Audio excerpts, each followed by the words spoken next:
sasagutin ko pala yung question sa akin. Usong-uso din ba daw dito ang termination? Sa Hong Kong kasi di ba usong-uso yung termination, both employee and employers. Galing siya sa Hong Kong kaya natanong niya sa akin. In more than 1 year ko dito, ang usually kasi nababalitaan ko, pag galing sa Pilipinas ang usually na nababalitaan ko yung mga nani ang umaayaw sa amo. Kasi, pag employer, I don't think so. Kasi they spend a lot of money para lang makapunta ka dito, then they will terminate you. Some of the nannies, after 6 months or 1 year, kasi yun yung pwede kang i-transfer ng working permit mo eh. Kasi kung wala ka pang 6 months, hindi ina-allow ng government na i-transfer yung working permit mo.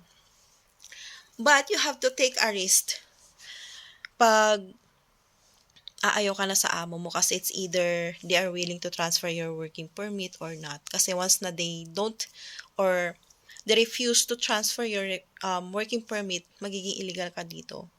But there is some agency na nagagawa nila ng paraan, but I'm not sure. Kasi may friend ako na almost 1 year na dito.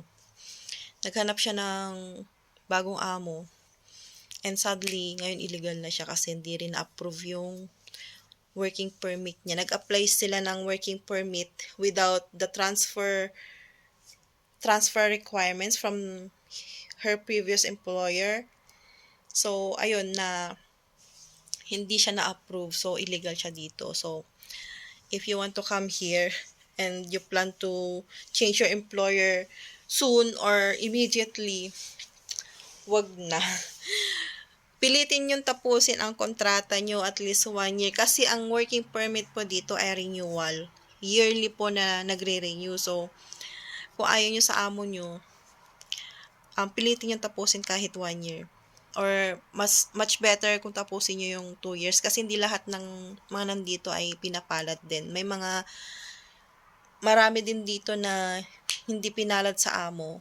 May mga amo kasi dito abusado. Lalo na sa mga batikan na, yung mga marami nang dumaan na nani sa kanila, may mga sungay na. Pero kung ang napuntahan mong nani yung wala masyadong kaibigan na may mga nani, tapos first time nilang kumuha ng nani, swerte mo dun kasi susunod at susunod sila sa kontrata. Like me, my previous employer and my current employer ay first time nilang kumuha ng nani, so ang bait nila. Sunod talaga sila sa kontrata. So, yun lang yung masasagot ko. Pero, yung mga nandito na, especially those who are illegal, pag naghanap sila ng panibagong amo, yun, pag ayaw sa'yo ng amo, pahanapin ka na lang ng iba. Kasi, wala naman sila ganong ginastos sa'yo kasi wala ka namang papel, di rin naman nila maipaprocess yung papel mo kasi wala namang transfer yung previous employer mo.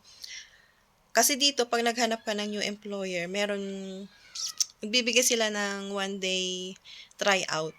Minsan 1 week, 2 weeks, ganyan. Para makita kung magkakasundo kayo, makita mo yung routine dun sa bahay, makita mo yung mga bata aalagaan mo, kung okay ba siya sa'yo or hindi. Kung okay sa'yo, pwede mong i-grab yung trabaho, pero kung feeling mo hindi okay or mahirap, pwede ka naman magpahanap ng panibagong amo. Pero, syempre, pag wala kang papel, ganun pa rin.